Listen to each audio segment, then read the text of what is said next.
Hi, I'm John Harris, the editor of Politico. Time to turn the table now with Chris Wallace of Fox News Sunday.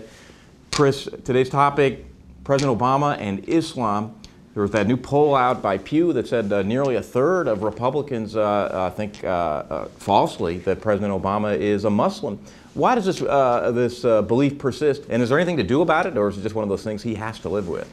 Well, I mean, what's so interesting, John, is not only that it persists, but it's actually, I think, 7 points higher now than it was a year ago. And one would think that with the man in the Oval Office as president, people would know more about him, not less. You know, I have a couple of theories. One is obviously that this president has reached out repeatedly to Muslims. Maybe that confuses some people. He does not go to church publicly very often. I think it's only 3 or 4 times that he has been publicly seen going to church since he's become president. There are other presidents who have done that. Ronald Reagan very seldom went to church publicly. But, you know, that may add to it.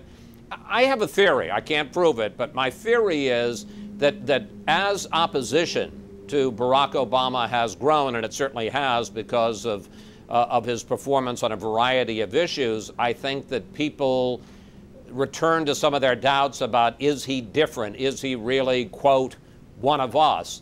And I wonder if that doesn't have something to do with it, that just the dissatisfaction of the alienation from Obama has added to a feeling that maybe he's different. It certainly is a problem, and I suspect that between now and 2012, you'll see the president and his family going to church on Sundays more often. Interesting. Now, you mentioned President Reagan. Chris, you've been covering White Houses and presidents a long time. Based on everything you know, President Obama's intervention in the mosque controversy at Ground Zero, do you think if they had a chance they would try to do that over, or are they happy with weighing in on a controversial issue as they did? Let me just say, if they would not do it again, they really are crazy. I know the president said, and he had to say when he was asked the other day in Columbus, no regrets. Why wouldn't they have regrets? You know, they had such a perfect answer that Robert Gibbs had been saying for weeks. It's a local issue. We're not going to weigh in on it. And it had basically stonewalled any question of White House involvement, the president's opinion. This seems to me to be a totally self-inflicted wound. It's prevented him from getting any attention talking about the economy or a variety of other issues. It's also forced every Democratic candidate to be called into question and asked about it.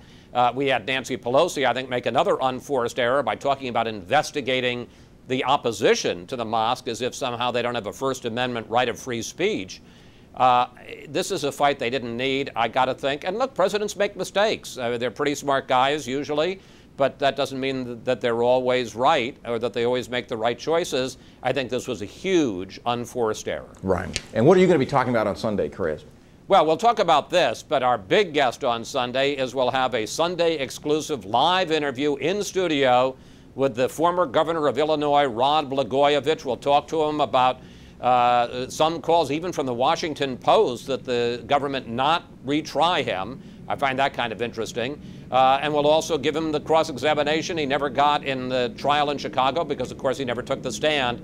If I may say so, I think it's must-see TV Sunday morning. I think so. That's a huge interview. No TiVo. I'm going to watch it live. Well, thanks a lot, Chris.